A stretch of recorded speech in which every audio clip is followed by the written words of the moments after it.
Saya takut, tapi lagi-lagi dibisikin di telinga, jangan coba teriak, kalau enggak lu gue bawa kemana, gue buang.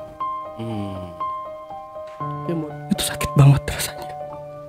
Dia melakukan itu dan nggak cuma sekali dua kali, tapi sering. Saya sering diajak mandi bareng sama dia, ditunjukin barang dia.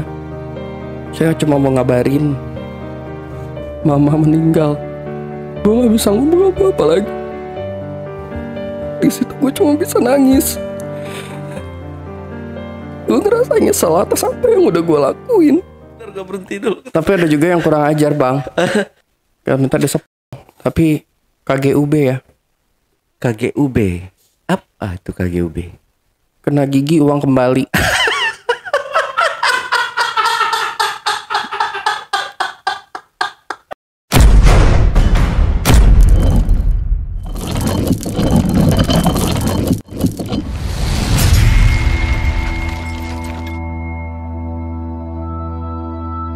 Assalamualaikum warahmatullahi wabarakatuh. Ketemu lagi ketemu dengan saya Ale Jejak Backpacker. Satu-satunya host paling tampan se-Bekasi dan sekitarnya, yang pastinya wajib diselamatkan dari kepunahan. Dalam segmen Cuble, curhat dong Bang Ale. Di hadapan saya telah hadir seorang narasumber yang katanya narasumber kita ini punya masa lalu yang kelam. Seperti apa kisahnya? Langsung aja kita sambit narasumbernya. Bak. Tanda ya Bang. Sambut. Oke. Malam Bang Aldo, gimana kabarnya? Selamat malam, luar biasa. Ya, sehat ya. Semoga selalu dalam keadaan sehat. Puji Tuhan, sehat. Oke, Bang Aldo. Jadi Bang Aldo ini katanya punya pengalaman, ya boleh dibilang kelam lah ya Bang ya. Pengalaman hidup yang pahit lah pasti ya. Sangat pahit. Nah, ini udah siap Bang Aldo buat menceritakan, buat mencurahkan semua gundah gulana, sesaknya pengalaman pahit itu tadi. Siap. Siap ya, harus siap nih Bang. Tapi Bang Aldo yang kuat ya. Ya luapkan aja semua, nggak apa-apa Bang, aman ya. Aman. Oke, silahkan kalau gitu Bang Aldo. Baik. Jadi kejadiannya itu waktu saya masih TK. Saya masih sangat kecil. Usia kalau tidak salah waktu itu di 5 tahun. Karena saya masuk SD itu kelas 1 di usia 6 tahun. Waktu usia 5 tahun, saya masih menganggap diri saya ini seperti orang biasa. Seperti laki-laki, anak laki-laki biasa gitu. Banyak punya teman di rumah, banyak punya teman di sekolah. Dan punya beberapa teman baik gitu yang memang udah terbiasa main. Waktu itu, waktu TK, saya menutupi hal yang memang saya rasa saya tidak mau cerita itu dengan keluarga karena saya takut terjadi sesuatu. Saya pernah dilecehkan sama seorang laki-laki. Pada saat itu saya TK, dia kelas 6 SD. Dia sudah cukup paham. Saya merasa sakit. Waktu itu saya cuma nganggap dia kayak teman main biasa. Saya main mobil-mobilan. Tapi saya heran. Itu manusia kok deket-deketin saya terus. Sering nempel-nempel. Badannya nempel-nempel ke badan saya. Jujur, saya sampai gemeteran. Karena saya ingat itu. Saya takut. Tapi lagi-lagi dibisikin di telinga, jangan coba teriak. Kalau enggak lu gue bawa kemana, gue buang. Kayak mau diculik gitu Bang. Gue takut di situ, tapi gue nggak berani ngadu orang tua gue. Sampai waktu itu, gue diajak main lagi sama dia di satu ruangan. Gue memang di rumah itu ada punya ruangan tempat biasa kita anak-anak pada main di situ. Dia tutup pintu, dia masuk ke dalam. Ada gue di situ. Gue diseret, ditarik. Dihadapin ngebelakangin tembok. Kasar. Sakit. Gue teriak di situ. Lu ngapain? Abang mau ngapain? Aku salah apa? Abang mau ngapain? Waktu itu dia langsung nempelin barangnya dia ke pantat gue. Takut, sakit banget rasanya. Tapi hal itu nggak sampai dimasukin. Waktu itu dia memang coba untuk buka celana gue, tapi nggak terjadi dimasukin. Dia cuman gesek-gesek dan dia minta gue mainin dia sampai keluar. Ya, gue nggak tahu karena gue waktu itu masih kecil. Itu apaan bang, putih-putih? Saking gue polosnya, yang gue bener-bener kagak ngerti apa-apa. Padahal dia masih SD dia. Dia masih SD.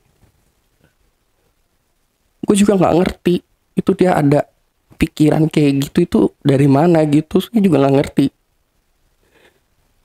Itu sakit banget rasanya.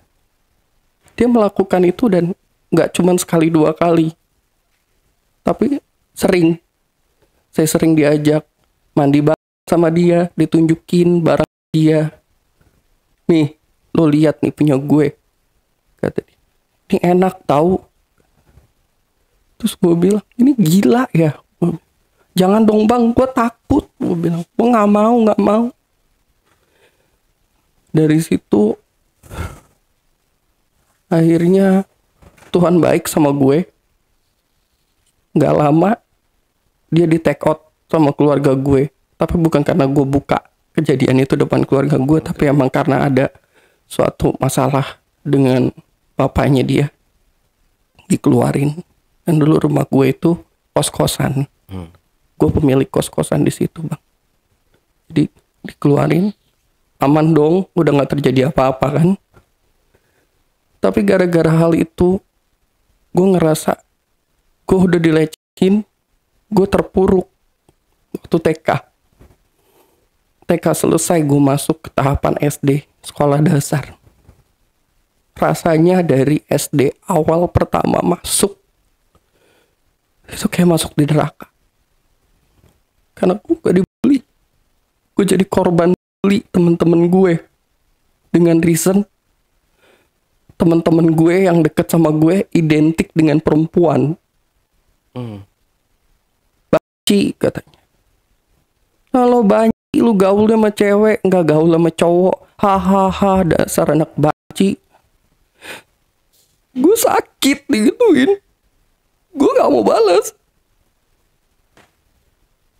Tapi rasanya kalau dikata-katain kayak gitu setiap hari kalau ketemu di sekolah. Walaupun gue masih SD, tapi gue punya rasa sakit. Bahkan gue pernah dikunciin di toilet sekolah. Gue dikunciin di toilet. Ada satu kakak kelas, dia kelas 5 waktu itu. Gue masih kelas 1. Cowok, dia masuk ke toilet. Gue disuruh isi punya dia.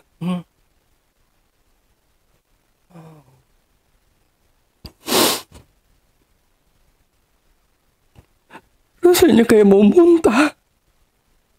Rasanya kayak mau geli, jijik. Jadi ngancem gue, kalau nggak lu gue bunuh di toilet. Biarin aja, gue masuk penjara itu urusan gue. Yang penting gue bunuh kalau lu nggak mau ngisapin punya gue. Gila. Mau nggak mau gue lakuin itu.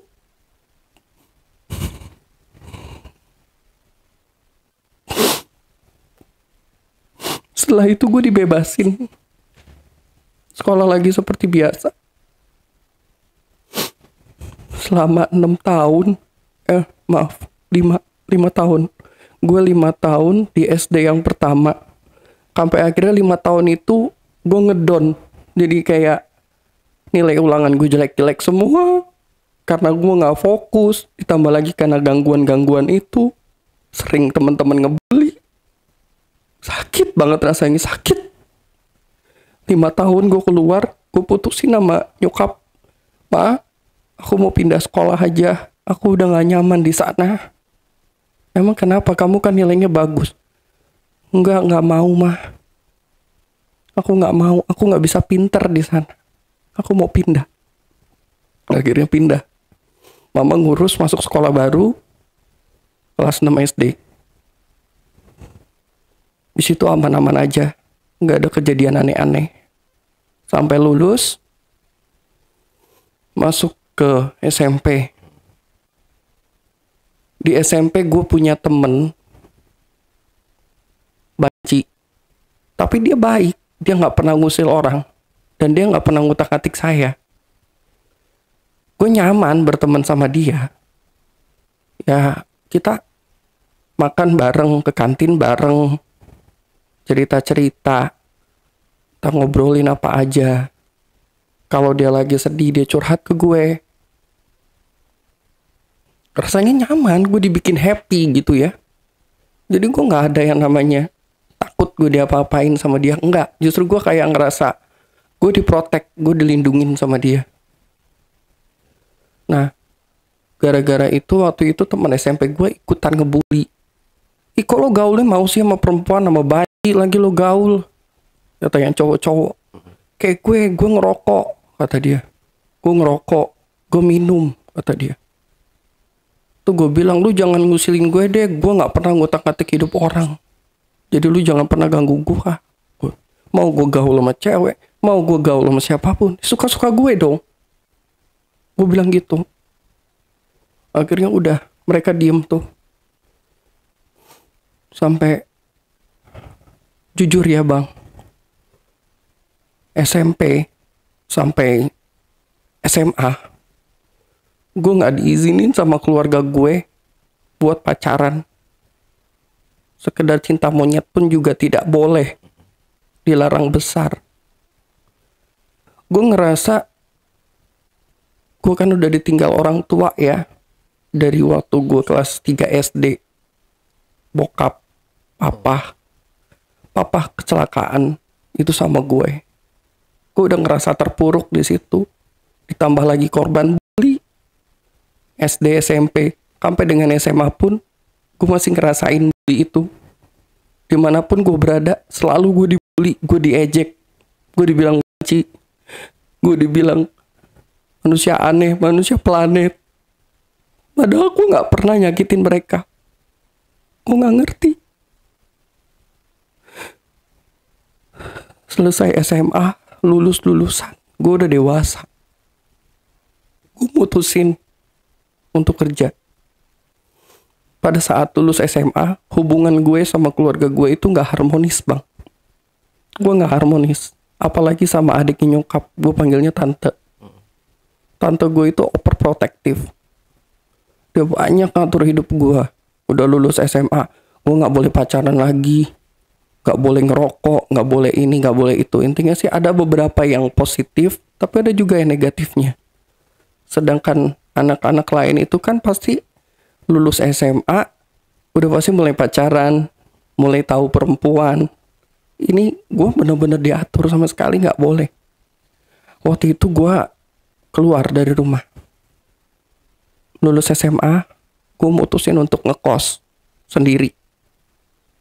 Begitu gue dapat kerjaan, gue mulai enjoy dengan kerjaan. Dan gue bodo amat dengan keluarga gue. Dari situ gue udah mulai nakal bang. Kembali jiwa nakal gue keinget di masa lampau gue. Gue bangun di situ. Gue mulai masuk dunia LGBT. Dunia LGBT itu luas. Dia punya forum tersendiri. Dan gue join sama komunitas itu. Selain itu, ada beberapa aplikasi di App Store atau di Play Store. Dan di mana itu juga bisa mencari pasangan atau teman. Waktu itu gue sampai download bang. Gue download beberapa aplikasi. Gue nggak bisa sebut aplikasi apa aja. Gue download. Gue iseng-iseng tuh cari-cari cowok. Gue bangun hasrat gue di situ. Karena gue ngerasa sakit. Udah nggak enak banget gue tahan-tahan. Karena gue selama ini cuma bisanya dihina orang. Akhirnya gue lakukan itu. Gue cari. Waktu pertama gue deket sama seorang dokter di salah satu rumah sakit besar di Jakarta. Gue dapet chat dia tuh dari aplikasi. Kita mulai say hey, mulai beraniin diri untuk ketemuan. Dia juga belok. Gitu. Dan waktu itu sering ketemu di luar, ngobrol, makan bareng, dan lain-lain. Gue merasa nyaman gitu. Tapi pada saat itu dia harus berangkat keluar kota karena dipindah tugaskan. Jadi dia udah gak di rumah sakit di Jakarta tapi di luar kota. Dan gue gak bisa ngelanjutin itu. Gue emang gak ada hubungan khusus sama dia. Tapi maksudnya kalau di dalam dunia LGBT itu kayak kalau kita udah deket sama orang udah di pacar gue gitu. Free. Jadi gak ada kata BF itu gak ada. Walaupun ibaratnya boyfriend. Yes, boyfriend. Walaupun itu BF, tapi tetap masih bisa cari lagi ke yang lain. Dunia LGBT seperti itu. Sorry. Free as. Ya. Jadi waktu itu gue ceritanya putus sama si dokter ini karena di LDR jarak jauh gue nggak mau. Sampai akhirnya gue kan udah ikut komunitas LGBT. Gue bilang itu cari-cari lagi aplikasi yang tadi awal gue pakai karena gue rasa nggak ada guna. Gue cabut, gue copot, uninstall. Gue masuk lagi ke forum-forum itu, cari, gue dapet chef, seorang chef di salah satu hotel besar di Jakarta. Gue intim sama dia, deket sama dia. Dia udah kayak abang gue sendiri. Gue nyaman. Secara materi gue dipenuhin. Dan lain sebagainya. Gue happy. Waktu itu gue disuruh tinggal bareng sama dia. Di rumahnya dia. Ya gue nyaman. Karena gue udah nyaman. Kita tinggal bareng. Ya kita melakukan namanya hubungan. Tapi sama dokter yang sebelumnya udah juga kan? Itu bukan melakukan buy anal bang. Oke. Dia nggak buy anal, dia cuma sepong bang. Oh. Sepong sampai muncrat. Dia bilang dia pribadi juga dia nggak mau masuk. Dia nggak mau masukin. Karena mungkin dia tahu resikonya ya. Maybe only cuddle doang. Sama sepong aja. Sorry, saya nggak paham nih. Kadal dalam arti apa nih? Cuddle itu kayak jilat-jilat badan, jilat ketiak, sampai area-area belakang leher, kanan kiri. Oke, mandi kucing gitu kali ya? Ya, mandi-mandi basah.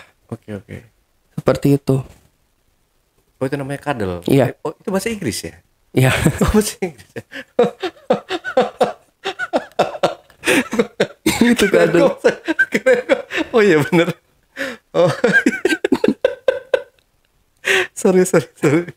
Iya, bahasa Inggris saya kadang-kadang ini ya, apa namanya, error. Kirain bahasa dari komunitas itu. Enggak ya. Itu bahasa Inggris. Oke. Keren dikit Ya. Oke, lanjut. Terus ya kalau sama yang dokter itu cuman kadal sama spong sampai dia muncrat. Cuman seperti itu. Jadi yang gue sama dokter ini cuman jalan sekitar 6 bulan hubungannya. Habis itu dia jarak jauh. Kita udah gak mau. Akhirnya putus. Gue masih kepo dong. Nemu lah si chef yang tadi gue bilang. Oke. Jalanin tuh sama dia. Gue awet 2 tahun sama dia. Sampai kita bikin usaha bareng. Dia sambil kerja, gue di situ usaha. Kadang-kadang dia juga kalau lagi libur bantu-bantu gue usaha juga gitu kan. Gue dulu buka warung usaha kuliner. Gue tuh kalau sama yang ini, karena kita udah 2 tahun, sempat mau gue dianal sama dia. Gue gak mikir resiko, gue gak mikir apa, yang penting ibaratnya lo menuhin kebutuhan gue, selagi lo bikin gue nyaman, gue akan kasih feedback. Tapi kalau dari yang kedua ini, dia bersih. Jadi per 3 bulan itu kita melakukan cek di rumah sakit, medical check up. Jadi bisa dipastikan kita berdua juga sama-sama saling menjaga, menggunakan alat kontrasepsi seperti itu. Jadi bukan yang sembarangan bebas gitu. Terus berjalan seiringnya waktu. Pas banget di 2 tahun hubungan itu, gue dapat kabar dari salah satu tetangga di rumah. Dia ngabarin, "Well, apa kabar?" "Baik bang, ada apa? Nomor HP kamu ganti ya?" "Saya emang ganti nomor bang, karena saya nggak cocok sama keluarga saya. Saya cuma mau ngabarin,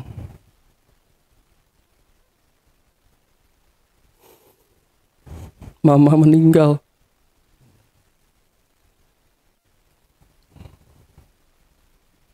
Gue gak bisa ngomong apa-apa lagi. Di situ gue cuma bisa nangis. Gue ngerasa nyesel atas apa yang udah gue lakuin. Gue mikir kalau gue gak keluar dari rumah, gak bakal ada kejadian kayak gitu.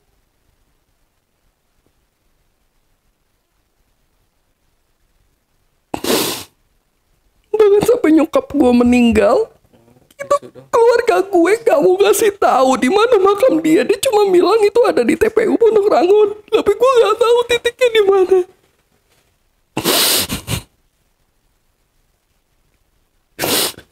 Sampai akhirnya gue inisiatif, gue datang ke TPU sama teman gue, si chef itu. Dia bilang, "Coba lu tanya ke kantor, lu cari tahu yang meninggal atas nama siapa, tanggal berapa." Aku coba cek, akhirnya dapat belatnya itu paling belakang di Pondok Rangon ujung. Sambil ngelap, "Maaf bang." Ya.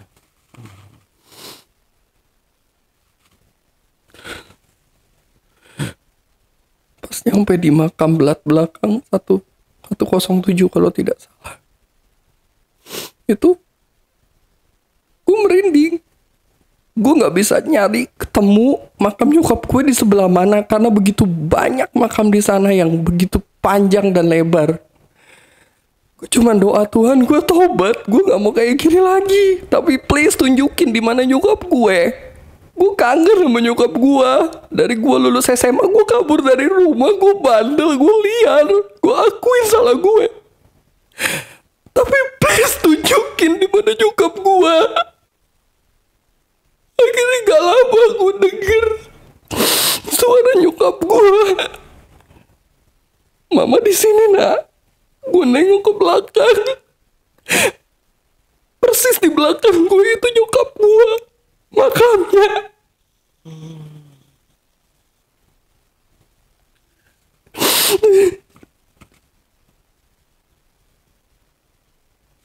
Gue sebenarnya gak berani ceritain hal ini bang,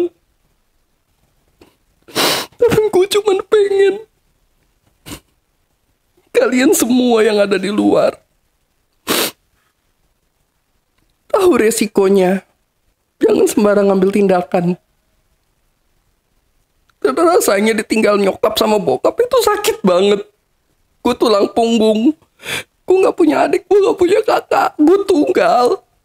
Gue harus berkorban buat diri gue sendiri.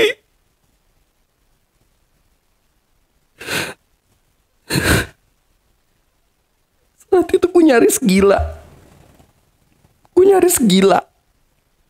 Bahkan sampai gue mikir, gue mau jadi homo selamanya. Kenapa Tuhan beginiin gue? Kenapa gue dikasih cobaan itu yang bener-bener berat? Dari gue TK sampai gue besar. Kadang orang gak ngerti. Ini baci. Tapi lo gak ngerti perasaan gue itu kayak apa. Lo gak ngerti jalur ceritanya. Jangan judgement ke orang yang enggak.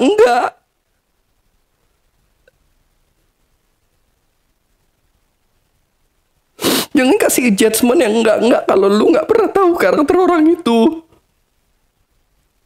Orang itu seperti ini pasti ada alasannya. Gue bukan ngebelain kaum LGBT di luar sana. Gue rasa mereka pun pasti punya rasa. Mereka pun pasti punya alasan untuk itu.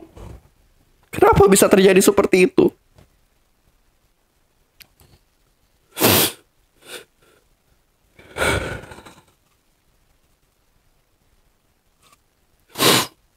Habis gue kehilangan nyokap, gue mutusin kembali ke rumah.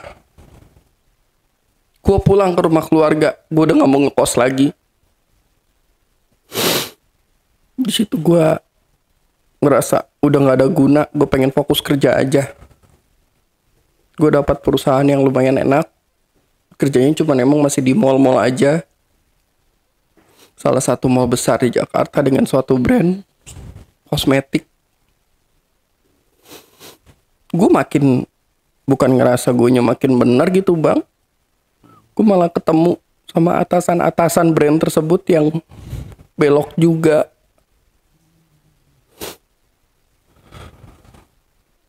Bahkan gue dilemparin duit 5 juta. Dia ngajak gue di hotel.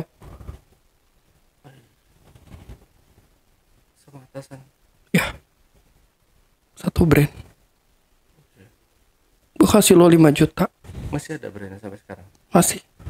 Gue gak bisa sebut itu brand apa. Intinya brand kosmetik. Nah ini gak ada yang tahu bang. Baru ini gue berani buka.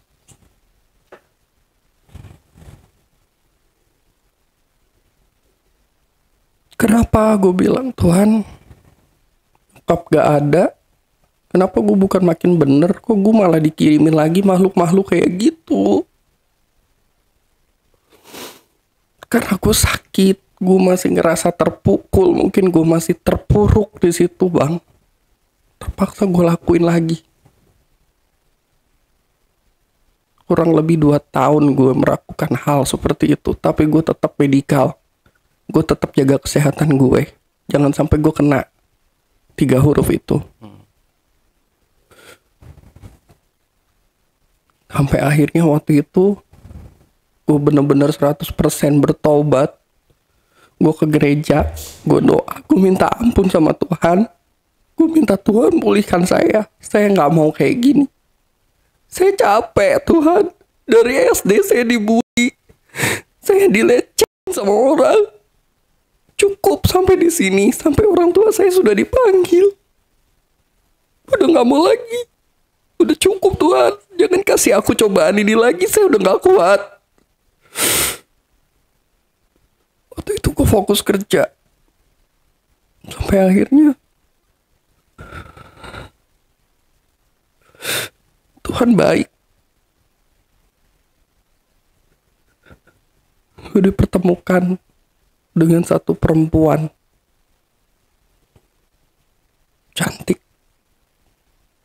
baik, dan dia bisa terima gue apa adanya. Pertama ketemu itu lucu bang. Kita ketemu itu di halte busway. Dulu posisinya gue kerja, dia kerja. Sama-sama kita kerja. Bedanya dia di perusahaan banking, kalau gue kan di kosmetik kerjanya. Kami saling kenal di situ. Kami saling tukar nomor. Kami merasa match. Gak tunggu waktu lama. 1 tahun pacaran. Kita udah merasa saling cocok dan nyaman. Saya beraniin diri datang ke rumah orang tuanya untuk melamar dia. Will you marry me? Tapi sebelum saya bilang maukah kamu menikah denganku, I have something. gue ada sesuatu yang harus gue bicarain sama lo. Oke. Saya terbuka. Oke. Saya terbuka. Gue mantannya. Dan lo sendiri pernah lihat buktinya kan? Dia buka-buka di FB, dia buka-buka FB saya, dia ngeliat foto saya dulu. Zaman masih pacaran sama cowok.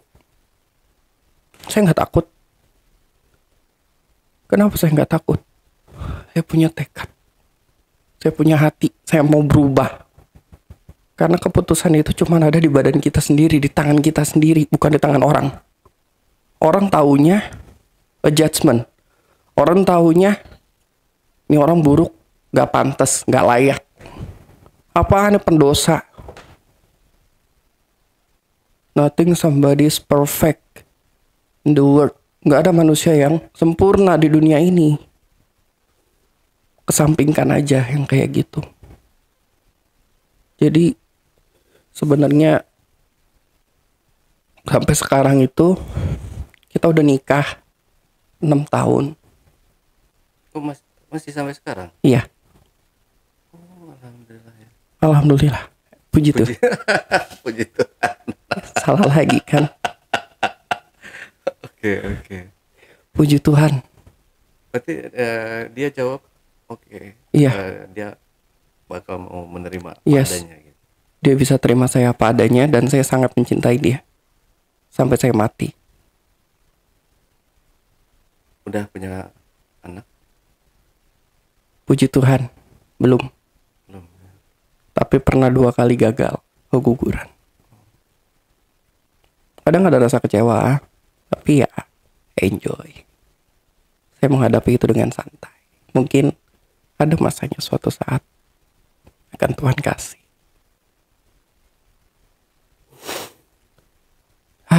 Biar saya cowok kan tetap aja saya masih Hello Kitty ya mas. Iya. Masih suka nangis kadang-kadang kalau nginget masa lalu. Iya, namanya masa lalu yang ya seperti itu ya. Ya memang bukan sulit untuk dilupakan, memang nggak bisa dilupakan. Ya sesusah apapun kita buat ngelupain hal-hal yang kayak gitu, karena ada trauma tersendiri kan di dalamnya kayak gitu. Betul. Apalagi ya perbuatan kayak gitu ya Mas Bang Aldo ya. Itu namanya nggak, sama sekali nggak manusiawi. Parah, bener-bener parah. Gila. Kalau berarti emang dari kecil sudah dilecehkan gitu ya. Tapi mohon maaf nih Bang Aldo, memang setelah itu awalnya kan normal nih, nggak ada rasa ketertarikan terhadap cowok gitu. Atau emang dari TK itu udah ada rasa-rasa tuh udah beda kayak gitu. Kalau saya boleh jujur itu dari awal saya dilakukan pelecehan itu saya udah mulai bangun rasa saya. Jadi pokoknya kalau ngelihat cowok itu kayak horny. Oh, oke. Bahkan sampai sudah tetangga saya gitu ya, tetangga saya suka jemur celana dalam di luar. Mm-mm. Saya ambil, saya cium-cium itu celana dalam. Karena apa? Nggak tahu kenapa tiba-tiba habis dia memperlakukan saya seperti itu, kenapa saya jadi liar? Yang awalnya jijik gitu ya. Yang awalnya saya nggak mau apa-apa, saya nggak niat macam-macam, kenapa jadi kayak gitu? I don't know. Perasaan itu muncul sendiri dan itu nggak dibikin-bikin.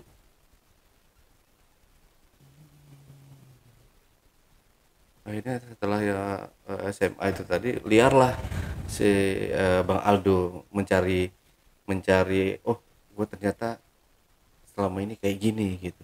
Dan Iya. gue harus dapatkan apa yang gue pengen gitu. Seperti halnya kayak Bang Aldo mencari pelampiasan, kan ini justru bukan kepada wanita, justru kepada Laki-laki. laki-laki gitu. Karena saya mikirnya waktu itu sih laki-laki kan yang punya uangnya Mm-mm. dibandingin perempuan. Ya saya pengen kebutuhan saya itu terpenuhi. Whatever, apapun itu yang saya butuhkan, saya pengen ada.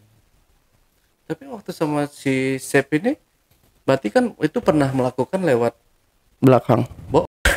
sorry. Terus, iya. Itu kan sorry, kita kalau pup aja kan sakit ya Bang ya. Itu kalau pup misalkan pup sembelit ya, pup sembelit pup keras gitu aja kan sakit banget ya. Nah, mohon maaf nih Bang Aldo ya kalau saya nanyanya terlalu ini ya. Saya takut salah nih pertanyaan saya ini. takut takut Bang Aldo kan udah bertobat gitu. Takutnya saya malah nanyanya yang kayak gitu. Ini biar karena kan kita sebagai orang yang awam gitu ya. Itu sakit nggak sih? Banget. Awalnya iya. Tapi kan elastis. Betul. Jadi awalnya aja sakit. Tapi kesananya minta lagi. Emang ada rasanya? Ada. Maksudnya kan kalau kita bicara elastis ya, hidung juga elastis gitu. Kenapa nggak di bagian hidung atau apa gitu?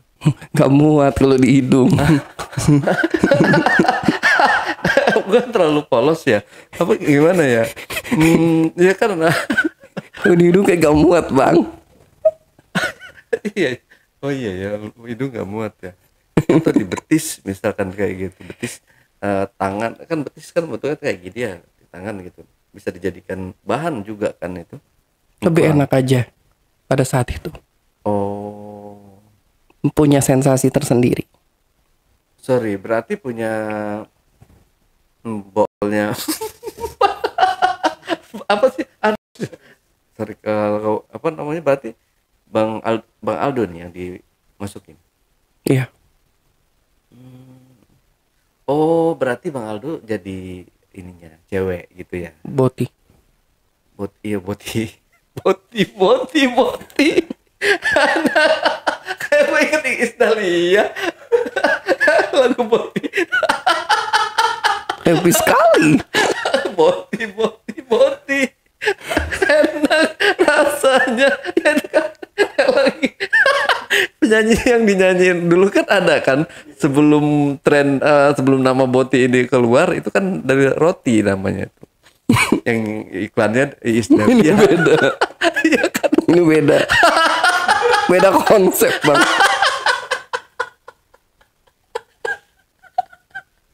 Kok jadi ngakak sih? Kok gara-gara Bang Aldo? Kok jadi ngakak? Iya.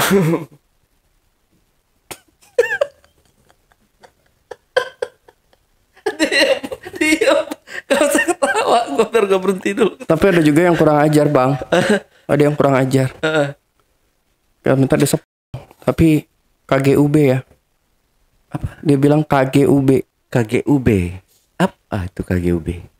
Kena gigi uang kembali.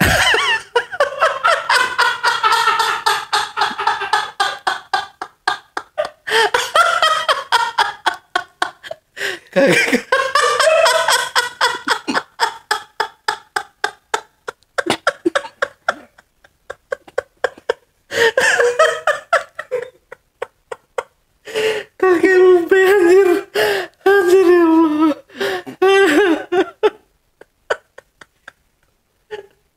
Ini gak lanjut ini. Oke. Ya gitu. Ya, perih.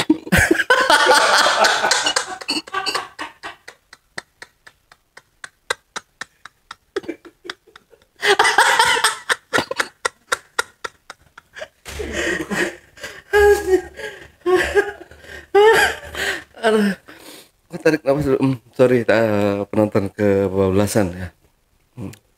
Oke lanjut lagi Bang Aldo ya. Jadi ya ternyata ya pasti sakit ya kalau kita ngerasain, kalau kita pup rasanya sakit, makanya saya perlu nanya lebih jelasnya lagi. Tapi nggak bergantian kayak gitu ya? Enggak sembarangan juga. Kan saya bilang yang terakhir itu saya cuma sama chef itu aja. Oh. Jadi saya udah nggak mau lagi main-main. Sorry, enggak, kan pacaran sesama pasangannya ini maksudnya bergantian Masukin gitu. masukin ya. Nggak mau. Oh. Nggak mau. Jadi berarti pasrah menjadi itu tadi, Boti itu tadi aja. Botita. Iya nggak mau masukin ke pokoknya si Nggak mau. ini si cowoknya ini. Tapi ada yang minta juga, pernah ada yang minta. Dia kadang-kadang suka bilang, gantian dong gitu kan. Hmm. Biar sama-sama gitu kan. Hmm. I don't like that. Hmm. Saya nggak suka itu. No, Kurang enak atau apa nih? takut. Nah kan Rasa dimasukin sama kita masukin itu beda. Yang lebih besar merasa apa namanya resiko, lebih besar yang masukin oh lebih besar yang masukin justru ya. resikonya. Oh kalau yang dimasukin itu tinggal di beresin aja kali ya. Disemprot, Hah? semprot di WC. Abis itu kan oh disemprot, sorry. Itu kan ada maaf Shower. untuk membersihkan kotoran bagian panski, disemprot aja. Panski.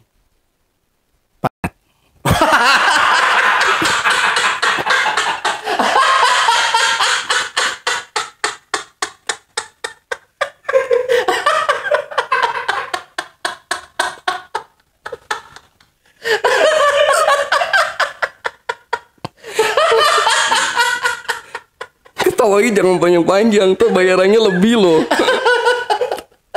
Panski.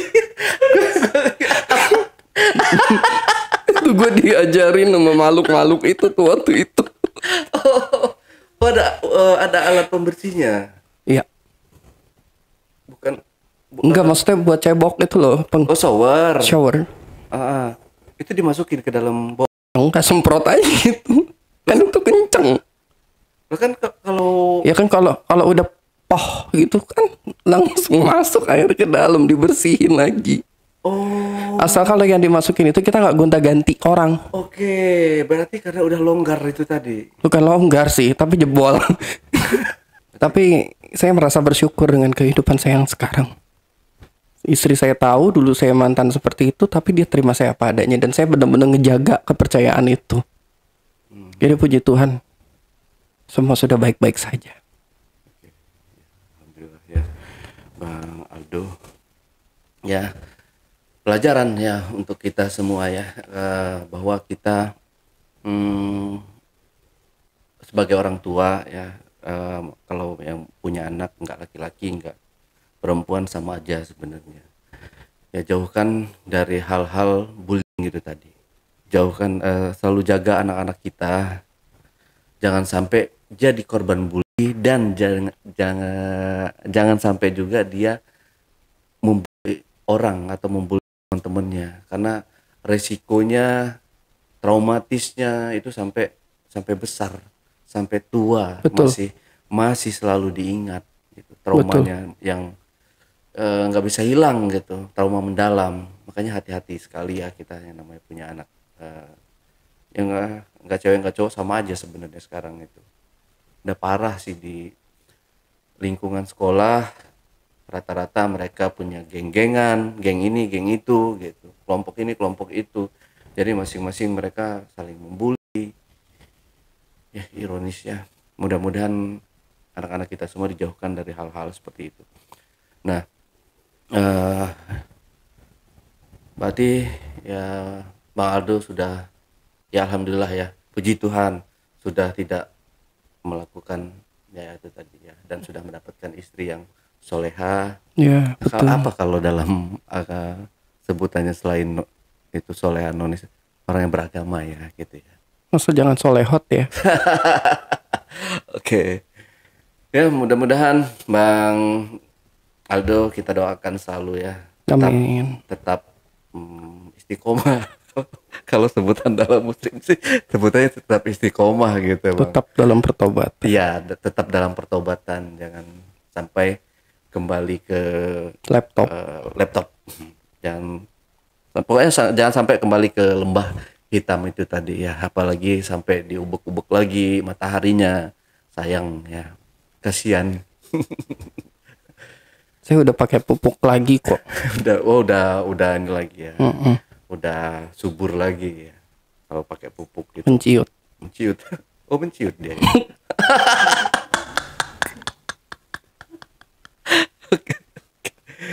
Ya, ya, oke teman-teman ya. Jadi bukan berarti kita menghadirkan narasumber Bang Aldo di sini untuk menceritakan tentang kita mendukung atau apalah gitu anggapan teman-teman ya. Wah ini kita mendukung LGBT. Enggak sama sekali. Saya katakan saya tidak mendukung dengan adanya LGBT.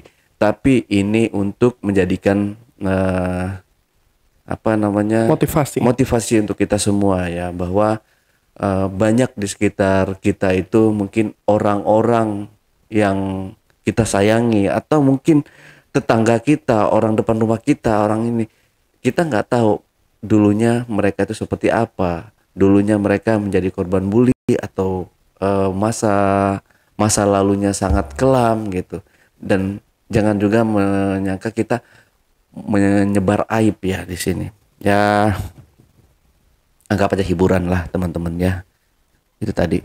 Dari sini Bang Aldo ada yang mau ditambahkan lagi nggak nih kira-kira? Ya, hidup ini kan terus berjalan. Hmm, Nggak ada kata untuk bertobat. betul. Nggak ada kata telat. Semua ada masanya. Saya nggak menjudge. Tidak. Alangkah baiknya kita bisa melakukan sesuatu itu dengan yang wajar-wajar aja. Dan yang baik untuk masa depan kita yang lebih baik. Tuhan memberkati. Amin. Oke, Bang Aldo, terima kasih ya. Oke, teman-teman, itulah tadi obrolan saya bareng Bang Aldo dalam segmen Cuble, curhat dong Bang Ale. Buat teman-teman juga yang punya pengalaman menarik dan ingin menceritakan langsung di studio Jejak Backpacker atau di studio Ale Jejak Backpacker, teman-teman dapat menghubungi admin melalui nomor WhatsApp di 0858 47683. Atau kalau teman-teman juga malu untuk menceritakan pengalamannya langsung di studio Ale Jejak Backpacker, teman-teman dapat mengirimkan cerita menarik kalian melalui email di admin@jejakbackpacker.id atau di ale@jejakbackpacker.id. Wassalamualaikum warahmatullahi wabarakatuh.